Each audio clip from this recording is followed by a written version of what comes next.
Afternoon, Midwest Mania Outdoors. Today's guest, you want to introduce yourself? Yeah, my name's Kurt Demmerly. I'm from Wisconsin Rapids, and I'm the owner of Intrepid Longbows. Thank you, Kurt. I'm horrible with names. Uh, let's kick this off and start this off. How did you get started in archery? I mean, as far as back as I remember, since I was a little kid, I've shot bows with my dad and my uncles. And little red bows. I think Bear made them, back in the day. But I shot them a lot. Ones. What's that? I said the dual shell fiberglass ones. Yep. Little longbows, and I had a little. I think it was a Bear Brave compound. It was all plastic, and I shot that a lot. But yeah, I shot since I was a little kid, and it was just something I was really passionate about, and I just kept doing it until now, and here we are, and I'm a pure addict. So, are you you just bow hunt traditionally, or? Since 2020, I've been strictly traditional. Okay. All right. And let's talk about your business. When did you obtain Intrepid Longbows?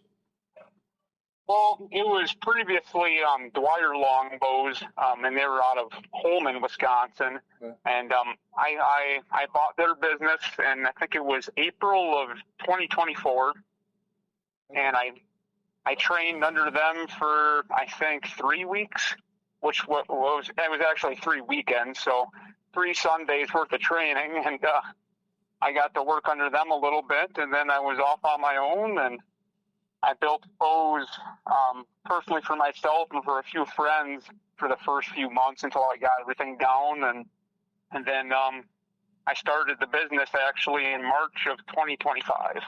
Alrighty. What are the models of bows you make? So currently I offer 2 models. The Endeavor is a 58-inch hybrid longbow. It's a shorter bow. And then I offer a 62-inch Dauntless, which is just your traditional reflex, deflex style longbow. Okay.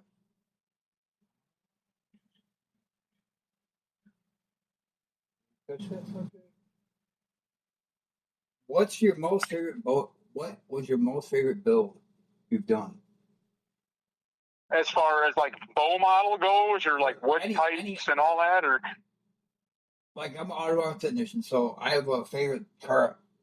Like I restore old cars. Mm-hmm. So my favorite one is a 32 Ford I did. Okay. So any specific build that's your favorite that you've ever done? I mean, the Endeavor model is probably my favorite bow to build right now. Right. I just like the look of it. I don't know, the look just gets me. But as far as wood goes, Cody has got to be my favorite wood to work with for both riser and limb veneers. But next to Bacody would probably be Myrtle Pearl. Okay. It's just you never know what you're going to get. Gotcha. Yeah. Now, is there any new models in the future? I do. I'm currently working on a 50-inch model, a short. I'm not even going to consider it a long bow. I'm going to consider it a short bow. But it's a 50-inch long bow. And it's pretty much going to be made for tree stand hunting or ground blind use. It probably won't go to my draw length, would it? I have a 30. What's your draw length? 31 inch. Yeah, that'd be on the border, I think. You'd be stretching her out pretty good. I have 8 arms, so. I'm a short guy. I mean, I still draw 29 inches, but I think I'm going to rate that up to 30-inch draw and then cut her off there.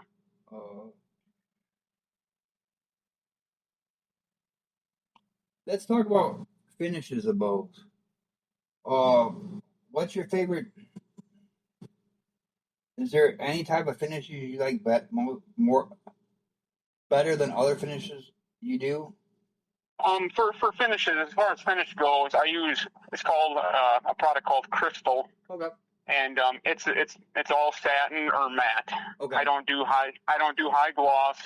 It's just, I tried it. It was a pain in the rear, and I was like, I don't ever want to do this again.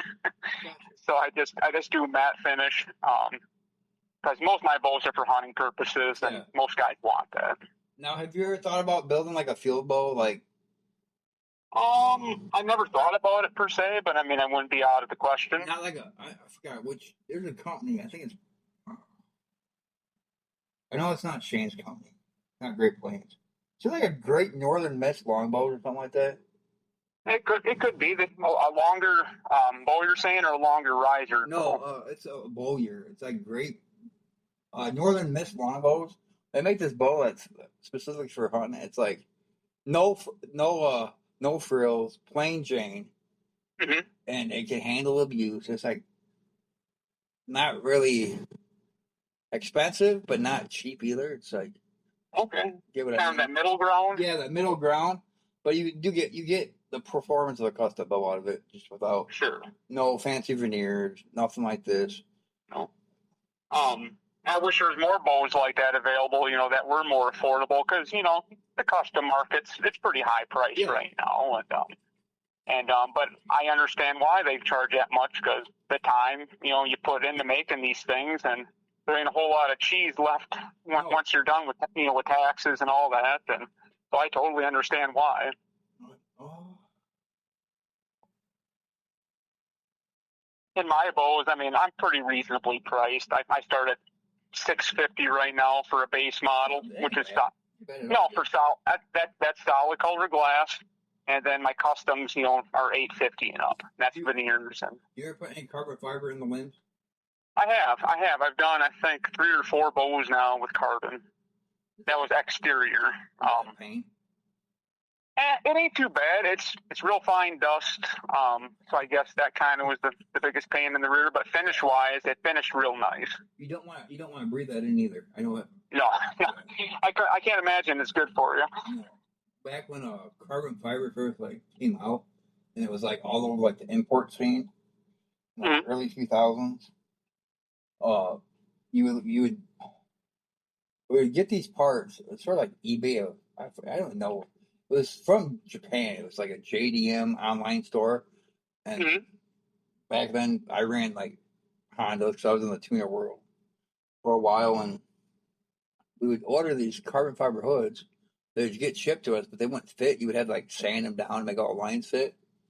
And I was young and dumb, and sometimes I did it without a mask, and then you get itchy. It's almost it's worse than fiberglass, I think. I mean, they're both not good for it. I mean, I wear a mask in the shop, and I got a pretty good dust collection system, but there's days you can feel it and taste it, So, in college, talking about dust, I went to UTI, and we didn't have a garage. We could use the garage on campus, but at our apartments we couldn't. So we did a lot of our work out in the parking lot. I don't even know if we were supposed to do it. And my roommate was sanding down his car, and he just filled just a lot of fiberglass work. And it was windy that day. He wasn't paying attention, and the lady next to us had a brand new BMW, and it was white. All you could see the outline of his car on her car.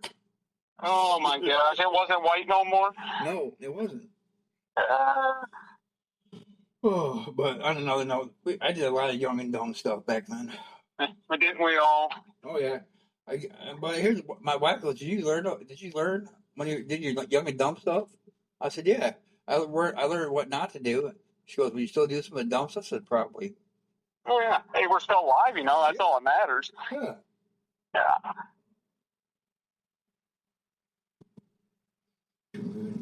So if somebody want to get into bow making, what would be a piece of advice you would give somebody that want to get into it?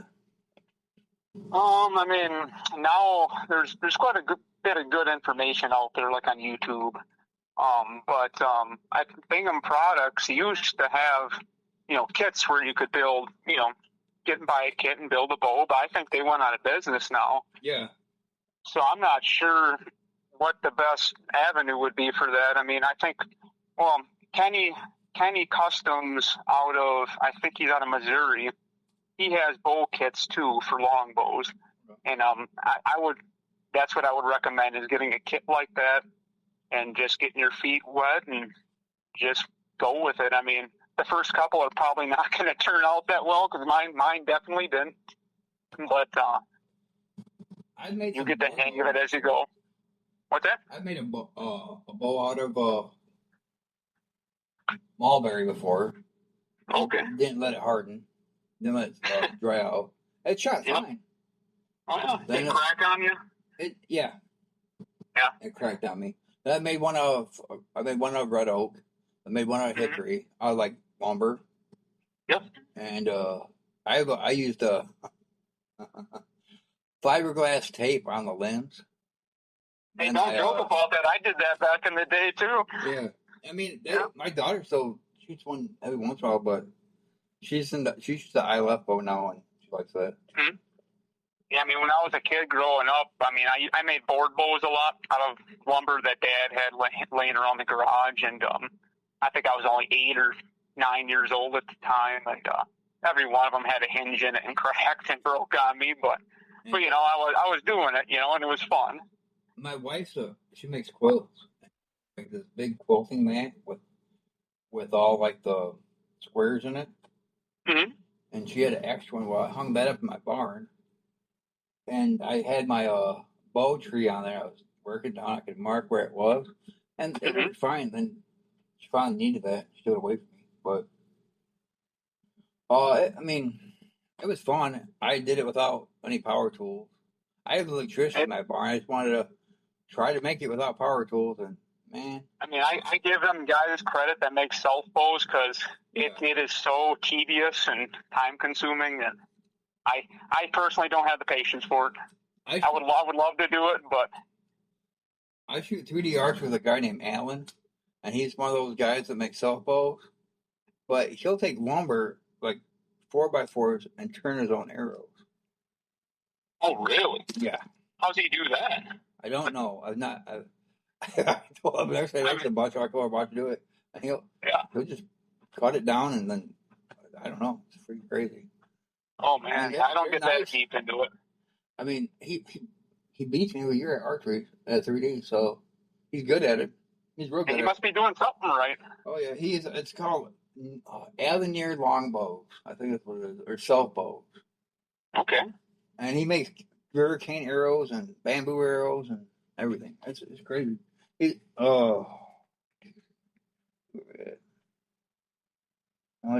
device will restart and update outside. They don't want to update. All right, so yeah, let's. I'll get past these questions, then we can go down a rabbit hole. So, now, do you do any bow repairs or anything like that? If someone calls in, and it's not I've done a handful of bow repairs. Yeah. Yep. Always your product or no? No, nope. It's always been actually other people's products, or the people I bought the company from, which was Dwyer Longbows. I've got a handful of them back for repair. Mostly crack tips. The tips come de-lammed or something, you know. I just put a new tip overlay on there. Alrighty. So now we're talking about bow hunting.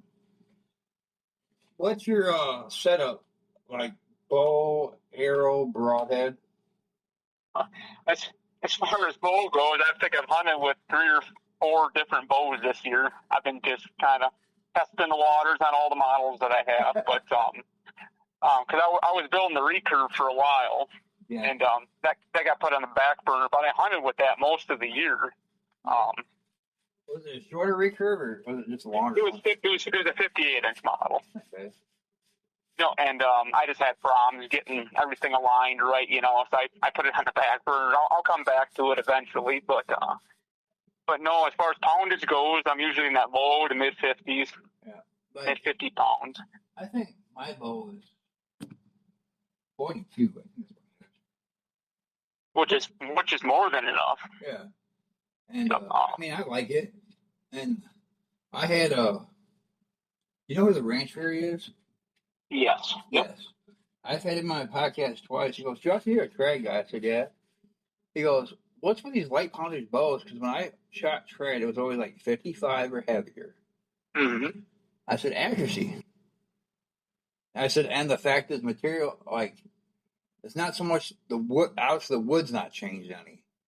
it's the fiberglass and materials they're putting in it that you get more pep out of the limbs. I don't know if I use the right. Get more zip to them. Yeah, zip. I don't know if I use. Or even that, or carbon. I mean, carbon adds a lot of that to it. A lot of speed.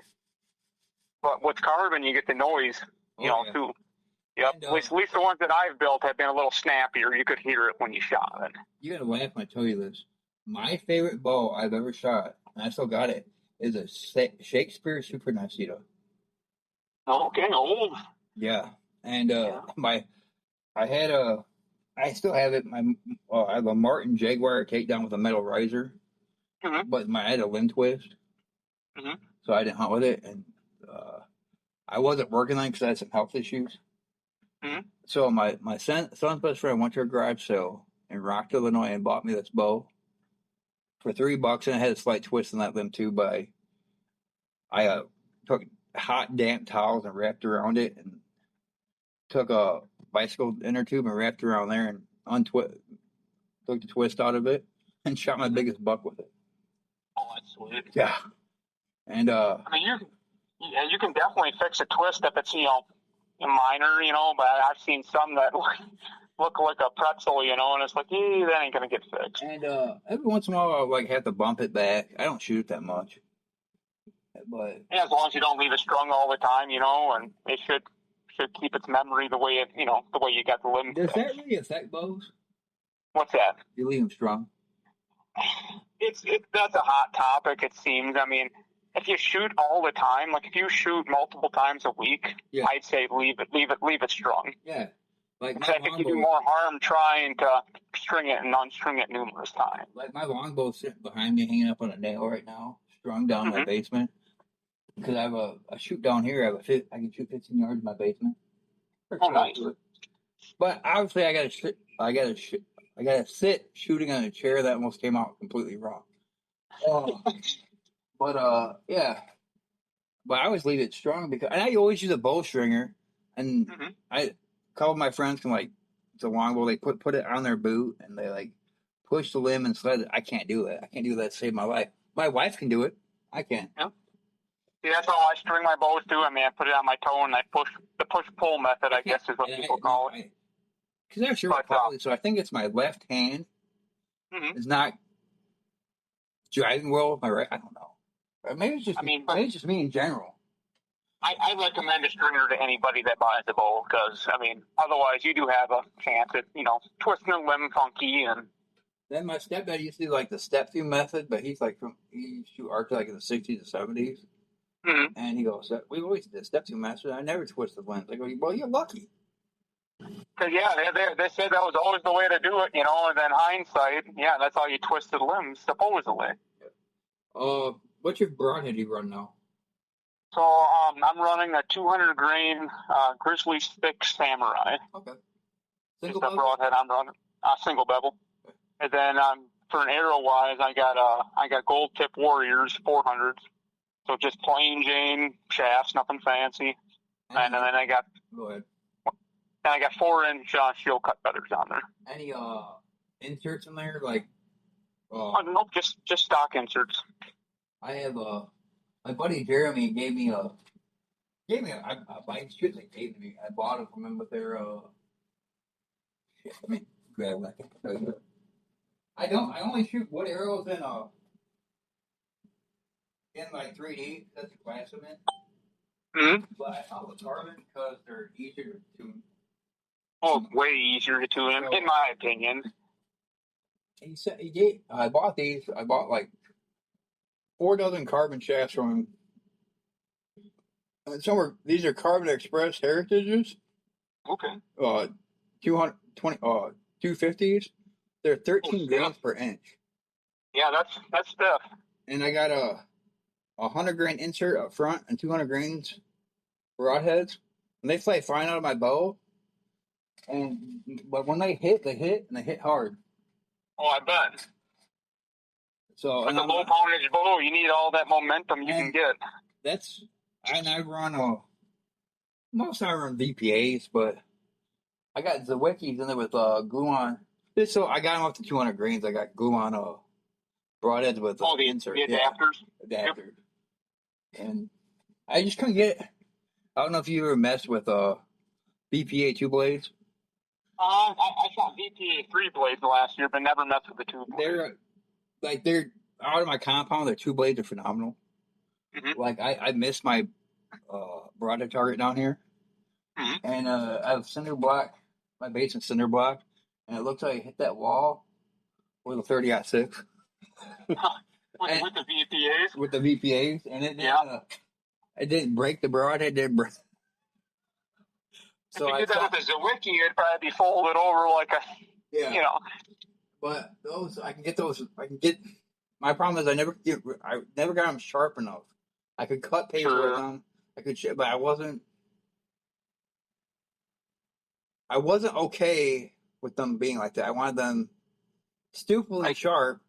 I can get those Zwicky stupidly sharp where taking them, unscrewing them off my arrows, I gotta wear gloves. So I mean, I've heard good things about steamboat sharpeners. Yep. The rods, and my guys love them. I haven't got a chance to try them yet. You've heard of like the Stay Sharp? Yes. Yep. Yeah, they're out of Wisconsin. I had him on my podcast. Okay. And I got some of his diamond plates, and I lost like the lower grit ones. So I was at Harbor Freight. I'm always in Harbor Freight. I bought one of the rotating like blocks with like different grits, and that works. You just build that burr, then I can set those plates right on top of it, and just rip them off, and they work. And he told me a trick that you take green buffing compound in a cereal box, and you run those on there before you strop them, and those are stupidly sharp. Like, because I use this stuff. I use this Stay Sharp guide when I shop Magnus Stingers. Yeah. And like you said, you could get them scary sharp. Like oh, I'm bleeding. It was very time consuming to do, but it was worth it. Well, I ordered, like, this is the first year my daughter bow hunts. I figured she'd be losing broadhead, so I ordered like knockoff. The combination between like Magnus Stingers, like Magnus Classics and Zwickys from Amazon. Okay. They're 125 grain glue-ons, and they're green. They're neon. They're not really neon green, but they're like brighter than army green. I don't know if that makes sense. But those things, I get those things pretty sharp, and the metal ain't really that soft. And she's shot at a deer, and I figured, oh shit, she's gonna bury it. She'll bury that arrow on the ground, hit a rock or something like that. Well, she hit a rock and didn't roll the point over or anything like that. I just had to take the chip up. Like, didn't really chip it, just shoot up the edge a little bit, and I was able to rework it back out, sharpen it. They're back at her quiver again. And then we're Amazon specials. Yeah, $15 for 12. Now it's $24 for 12, but well, that's still okay. I mean, otherwise you're looking at what, $80 for 3 for a good quality broadhead. Yeah, like Zwickys, I think they're $60 for 3. VPAs, which I do have a promo code for on my podcast channel and all that, they're like $80 for 3. Don't get me wrong. On their warranties, they have no questions asked. Like I used it's not Stay Sharp. It's Work Sharp, like a the knife sharpener. Yeah, my buddy had he that's what he does. He just sharpens knives for a living. And I gave them to him, and he wasn't paying attention, and he rounded the point in my VPAs. And I said, I think there's a problem here, and they sent me 3 new ones without no question asked. I got to keep the old heads. Really? Yeah. You could probably fix them too. They just be a little more of a steeper angle, you know. I did. I worked them down with a file, and that's what's in my quiver for my compound. And they fly like I think all my broadheads fly like field points. You just gotta shoot them. Once I started bear shafting my arrows, and then I got my broadheads flying good. But before I started doing that, it was always hit and miss.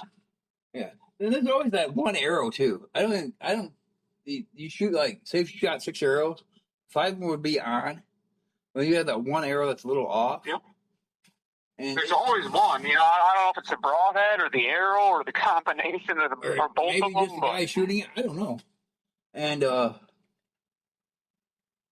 it's funny. Like I lost. I did the PBS shoot. Odd Year Gathering. That's another thing I was going to go on. Are you a member of any archery clubs or organizations? Yeah, I'm a member of PBS and Compton's, and then the Wisconsin Traditional Bow Hunter Society. All right. So that's not WTF? WTA, I think. Yeah, you know Sean Lay, right? Yes. Yep. I shoot archery with him all the time, and he would get so mad at me when I called. I said WTF. He goes, "That's not it, dude. You're a fib." And I go, "Yes, I am." No, I wasn't going to bring that up, but that's funny. Oh, because he lives in Wisconsin, right? He's just right over the border. Yeah, he's right over the border from me, and he's friends with Jeremy, and it's like I think he's the president of like South, not the Twin Oaks. He's the president of. Yeah. Twin Oaks is, I think, southern part of the state. Yeah, I think, and I never go to the shoots who Jeremy tries to get me to. But I went to that. Did you go to the PBS Odd Year Gathering? I did not. I was going out to Idaho the following week for a mule deer hunt, so I didn't want to risk something. It was not good. They're hard to get close to out there, man. They're not like hunting in Wisconsin, that's for sure. We've seen a lot of good bucks, but getting close to them, that was the problem. Shane from Great Plains told me a great story about mule deer hunting. Well, where he's in Kansas, it's all tall grass. Mm-hmm. And he went to the Halloween store and bought a deer mask and walked down with that crawl. He gets like 8-10 yards away from him. I didn't. There's a will, there's a way. I would not want to do that during the rut, especially here in Illinois. No, not at all. I don't have to be worried about the deer or the people. Yeah. Definitely don't do it during firearms season. That's a running joke with my stepdad. He goes, "You're going deer hunting, right? Don't forget your antler hat." I'm going, "Oh, you're funny." I said, "Do you want to cash that life insurance policy?" He goes, "Oh, I mean, the Caribbean would be nice right about now." Oh, yeah. I mean, today's, I think, the 12th, right? Yeah. 12th or 13th. Next weekend is our 9-day gun season here in Wisconsin. Same here. Yep, the Orange Army will come out, and it'll be a zoo out there. Now, are you a two-season hunter, or you just bow hunt? Nope, I'm two-season. I'll be out there. Yeah. Try to get some meat in the freezer, you know. That's what I'm here. We have shot. I mean, we can hunt with like straight wall cartridges now, but they got a single shot here in Illinois, or it's muzzleloader. Or I use shotgun. Right? Yeah, I use a 12 gauge. Okay. I had a 45-70, and that thing kicked like a mule. I bet it did. It's a good brush gun. Oh yeah. And I'd like to have one for around here. I won it at an event, and the guy who was one of our club members, he wanted it. And I'm going, dude, and he bought I bought one ticket, and I think he put like $100 in. I said, dude, you lucky dog, you.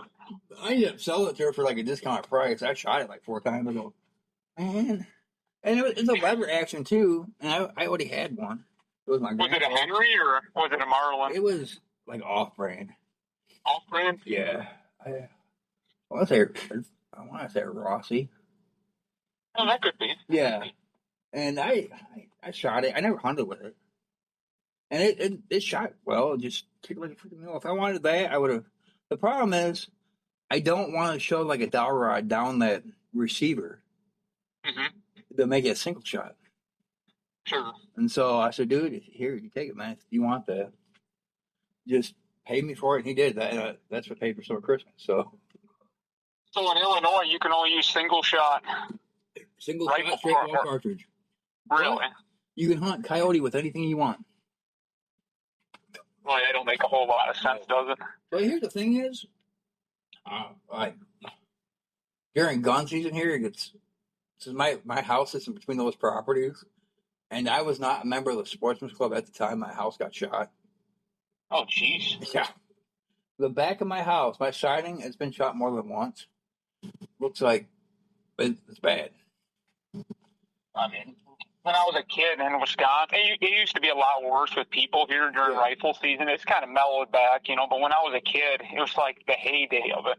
And I remember being up in a tree and there'd be bullets whizzing past you, you know, and people doing deer drives right next to you, and it was kind of a zoo. Like we can't do deer drives here in Illinois.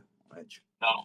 And when my dad lived in Arkansas, that's where he moved to before he passed away, and I went down there and hunted with him the year before he passed away, and we had like pink tape hanging up in trees, and between my dad and my aunt's land and his neighbor's land, we had like 1,300 acres to hunt. Mm-hmm.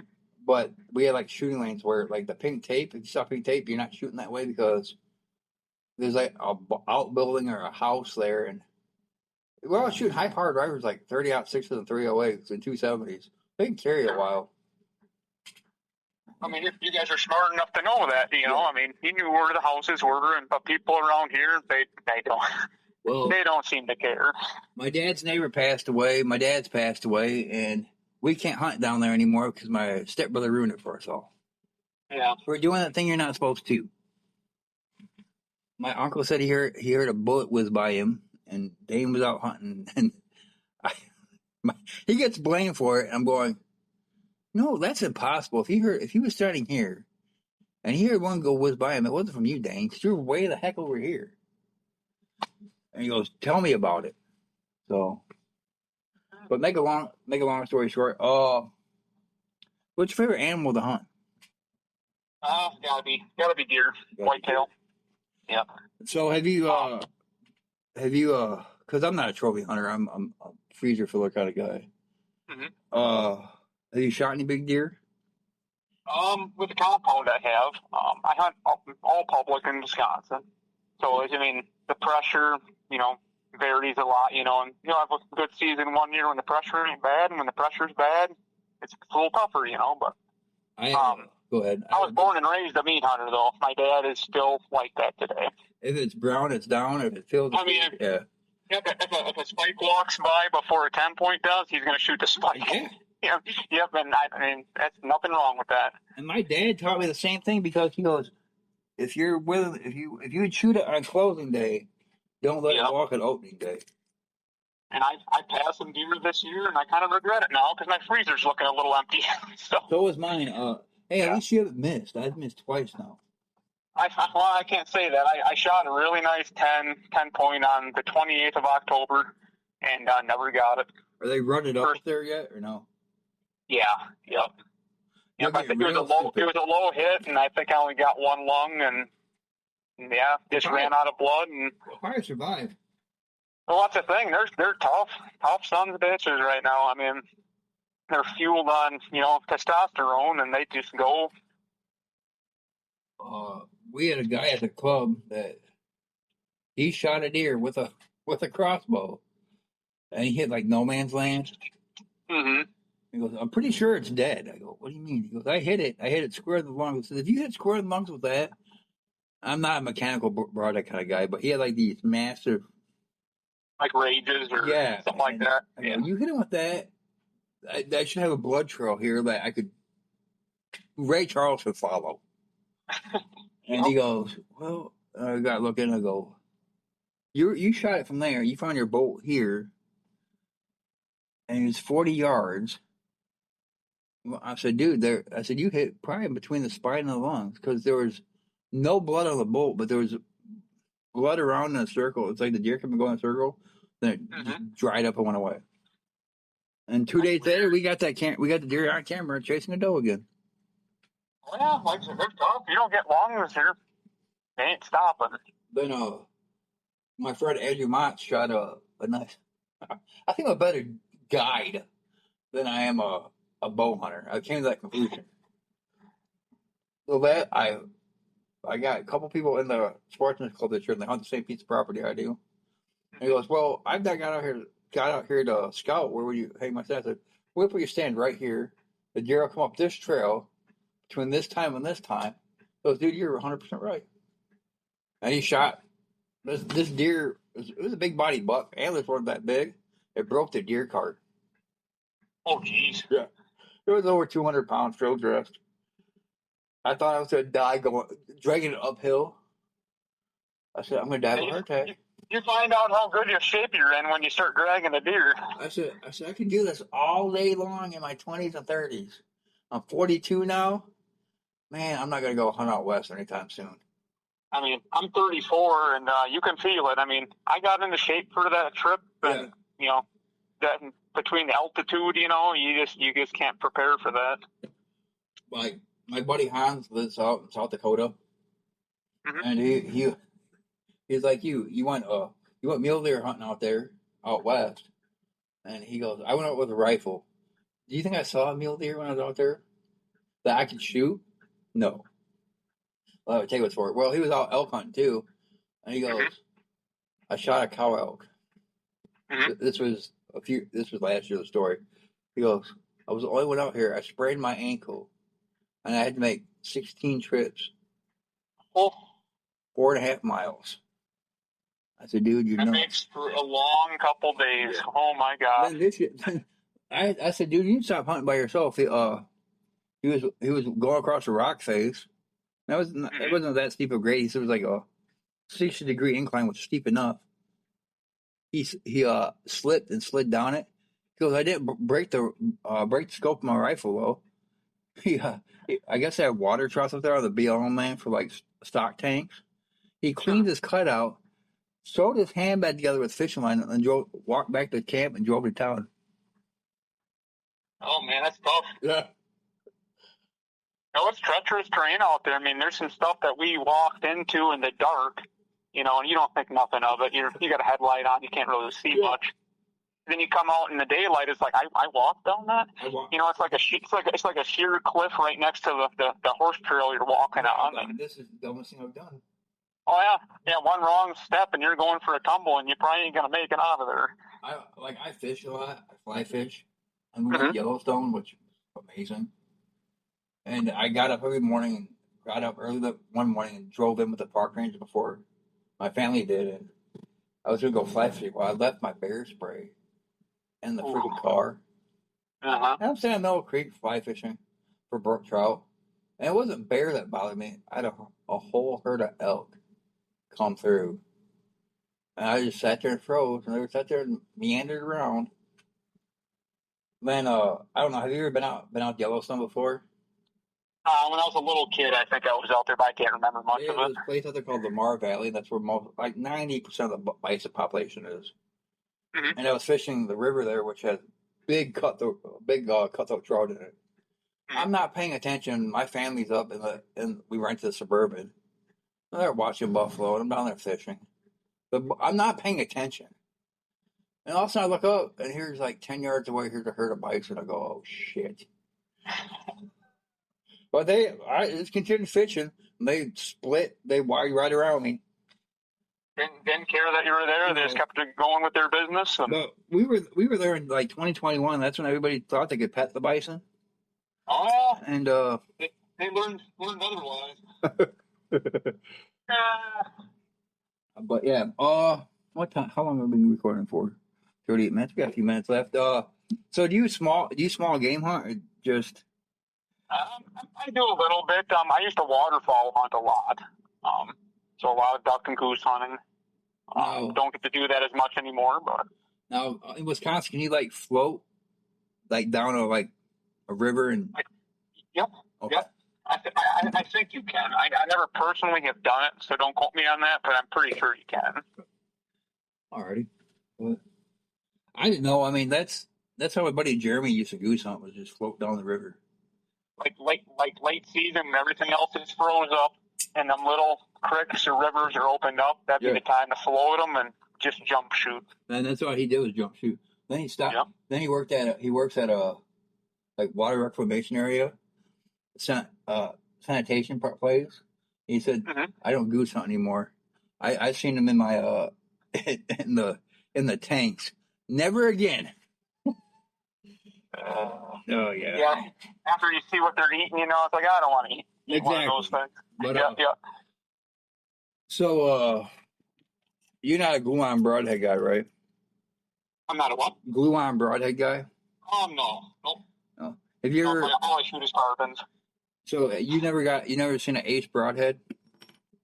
Not up close. I know what I've seen aces online before, but never seen one in person. They always come to my ace used to come to my our traditional rendezvous at our archery club because they're in Illinois and the people that own it are probably like 90. I actually don't know how old they are, but they're old. But they make pretty good broadheads. Well, I got one in my hand. That's the reason why I'm saying it. But now the broadheads want to go to like wider and shorter for some strange reason, and like long and narrow. I mean, you're a single bevel guy, so 90% of them are like that. You got that 3-to-1. Yep. The 3-to-1 ratio is what they say. It gives you better penetration. And I like the 3-to-1 ratio, but I'm a two blade guy because I can't sharpen single blades to save my life. Yeah. I mean, I haven't had to sharpen these yet. At least I don't know if I can sharpen them, but they come sharp out of the box. Oh man, right? Like you could shave with them. No. I could not believe that. Yeah, Grizzly Stick Samurais were razor sharp out of the box. Not bad at all. No. Are you gonna go to any I almost say conferences, but I know that's not it. Expos, rendezvous. Yeah.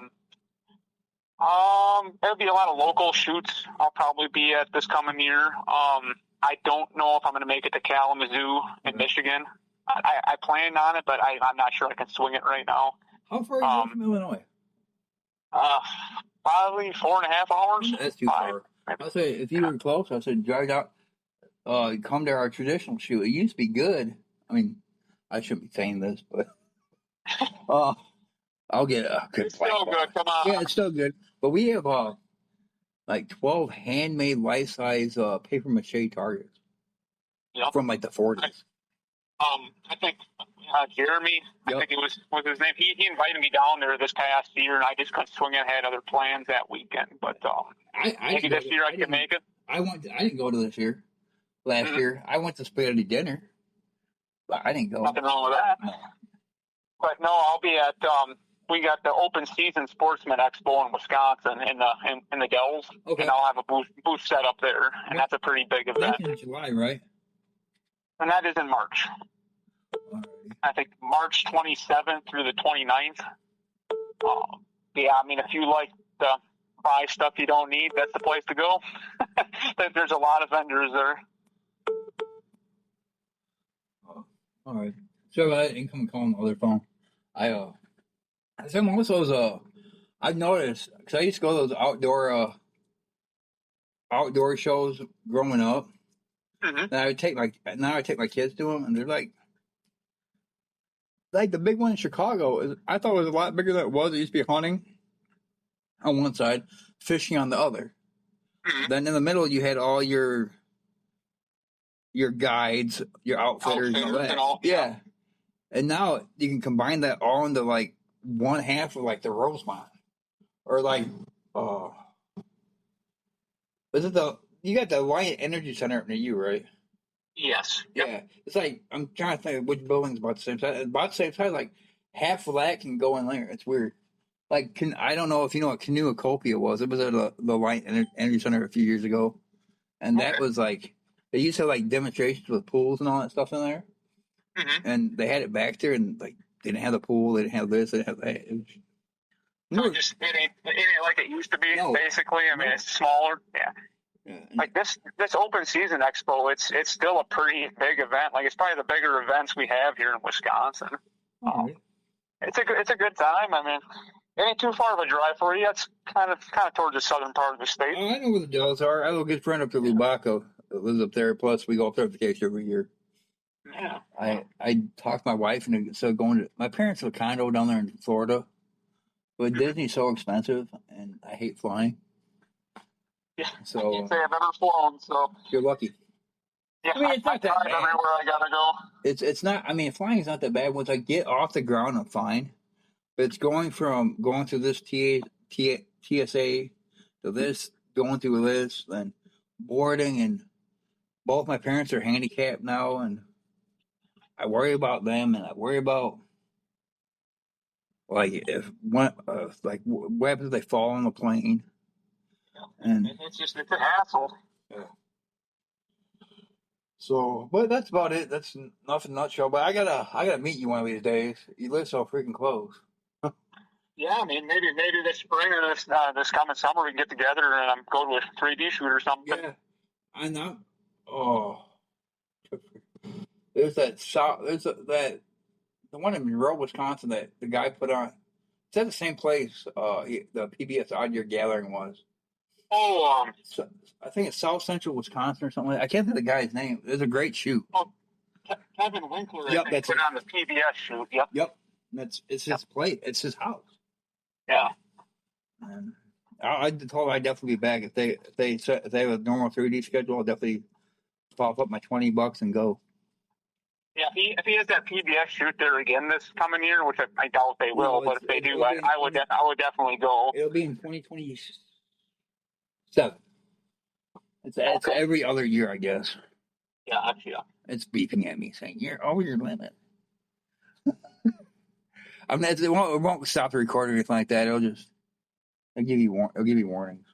Your auto quality might fade, but I appreciate this, and I'll touch base with you back and keep if you I'll promote Intrepid Longbows, and let me know if you when you get that new model up off the ground, and I'll get pictures of it, and I'll promote that in my social media on all three platforms. Sounds good. It won't be long now. I got her pretty dialed to where I like it. So I think within the next couple of days, I'm probably gonna launch that. All right. I'll keep my eye open for it, and I'll let you know when I get this podcast all edited and the audio cleared up and all that stuff. I'll probably be done this weekend. I think my friends with you on Facebook. I know Instagram. I am. I couldn't tell you. I'll we probably are, but once we get off the phone, I'll double check. Alrighty, but I'll holler at you later. I appreciate you having me on. I mean, no problem, dude. Yeah. You gotta get I hear you make a great product, and it's gotta get out there. So I appreciate it, and maybe I'll get one in your hands one of these days. Maybe, hopefully. Never know. Yeah. Have a wonderful day, man. And go. Yep, you too. Good talking to you. All right.